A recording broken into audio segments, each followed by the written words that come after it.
Today we're going to be reacting to a video, and it's by the Odd Ones Out. Shout out to him, he's a beast. The video is my thoughts on the science fair. I didn't like it. So let's get started. Science fair. I was talking to a friend saying, oh, I know, I can do a video about the science fair and, talk about how much it sucks. And she said, oh, at my school, we didn't do the science fair.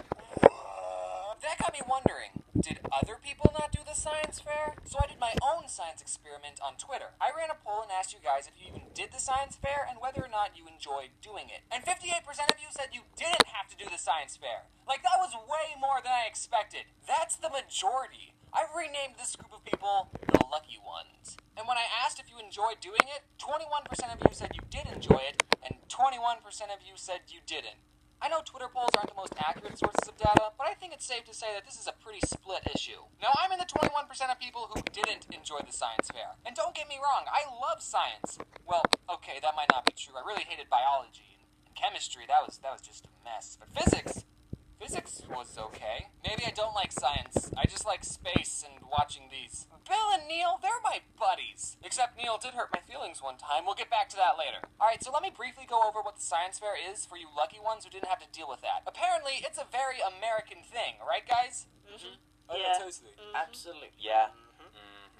Basically, we started doing them, I want to say around 4th grade, and we would do this every year up until the 10th grade. The whole class would spend all day researching a topic that interests them, and then we would have to come up with a question that we could run an experiment on. An example of these questions are, does the temperature of a battery affect how long it will last? What color light produces the most heat? How does the shape of a rocket's fins affect its travel? All of which are projects I did. Basically, this was supposed to teach you about the scientific method, but what it really did was teach us how to procrastinate and make up data. And on paper, you might think, oh, that sounds like fun. I wish my school did the science fair. No! Here are some flaws with the science fair. First, you got the option to work with a partner. And of course, you want to work with a partner so you can split up the work and not do as much. Now, since I didn't have any friends, I would partner up with someone that no one else wanted to partner up with. But they wouldn't do any of the work. I only did the science fair with a partner once. From 5th grade on, I did my science fair projects alone. The second problem is that we had to come up with a question all on our own. And you gotta understand, we were just kids. We don't think as cognitively as scientists do, okay? Just a couple years ago, we still believed in Santa Claus. Except for me, my family didn't do Santa Claus. And now you want us to wonder if the ratio of the cylinder will affect its buoyancy? Like, come on. And also, we don't have access to any resources. You know, the science fair is a lot like an episode of Mythbusters. But what sets apart the Mythbusters from your average 4th grader is that they're really smart engineers who have access to explosives, while we can't even drive to Walmart ourselves. We have to ask our parents to take us. One year, I wanted to do an experiment on a certain type of soil, so I did research, I wrote everything all up, but then when I went to Home Depot to buy the soil, they didn't even have it! So I had to pick a new topic and start all over This guy again. is actually Now do you really see good. why I I think like the his science fair channel a lot. sucks? So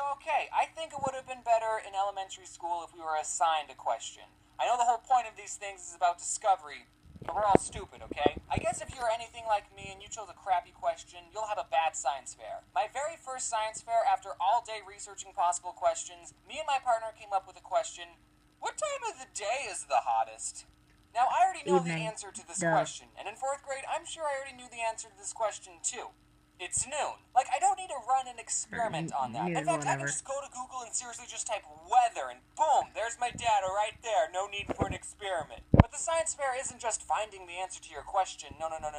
First, after you research the topic, you have to write a hypothesis. A hypothesis is basically you guessing what you think the result of the experiment will be, but you don't write it down as I think this will happen. No, you write it like I actually, you know what's going to happen. didn't A have to do formula- it. formula So I'm in like, science. For a perfect since I didn't have to hypothesis do it, is I'm if like, blank, then blank because nope, blank. I'm not doing Let's it. use my battery experiment. I said, does the temperature of a battery affect how long it will last? So after doing research about how batteries work, a hypothesis for this experiment would be, if 2 AA batteries are used at different temperatures, then the battery in the hot temperature will not last as long because the battery's fluid will evaporate, which damages the internal structure of the battery. Oh, and spoiler alert, no, it doesn't. I put 2 batteries outside, 2 in the freezer, I let them sit, and then I plugged them into my Game Boy Advance, and they lasted the exact same amount of time. I learned nothing. So you also have to write up the materials you use for the experiment, then you have to write up the steps to do the experiment, the procedures, and you also have to write an introduction, basically just bullcrapping what you're going to do. Then you do the experiment, aka the fun part. Make sure you write down your results because you have to make a graph. You have to. How do you make to show that batteries at different temperatures lasted the same amount of time. They did. This is pretty You hard. think you're done, right? But no, I you almost gotta did, write but up I the didn't results I as don't if want your to. graph didn't already perfectly depict that, and a conclusion. The conclusion is like the most insulting part of the science fair. You basically go through this checklist of questions that you answer. Was your hypothesis correct? No, my hypothesis was not correct. What mistakes could you have made in your experiment? I don't know. Maybe I took the batteries out of the cold and hot and put them in a room temperature Game Boy, and in a couple of minutes they both went to a room temperature. I don't know. How can others use this information you found?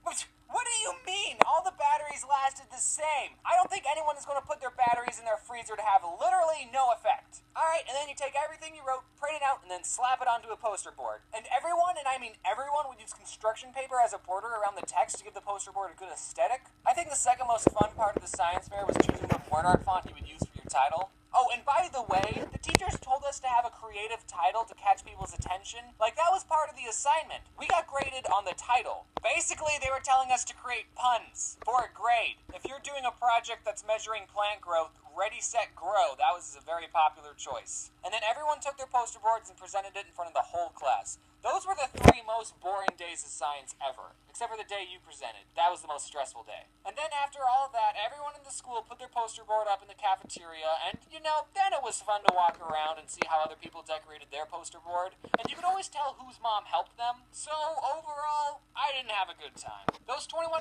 of people who did enjoy it, I'm glad you liked it, but me and the other 21% of people think you're huge nerds. And when I asked that Twitter question, I had some people messaging me saying, yeah, I got 3rd place and all I had was a cup of dirt, ha ha ha ha, and that made me wonder, wait, it was a competition? So I think the key to a good science fair is to come up with a good question and also do a topic that you actually enjoy. One science fair, I did an experiment on rockets, and I had a blast.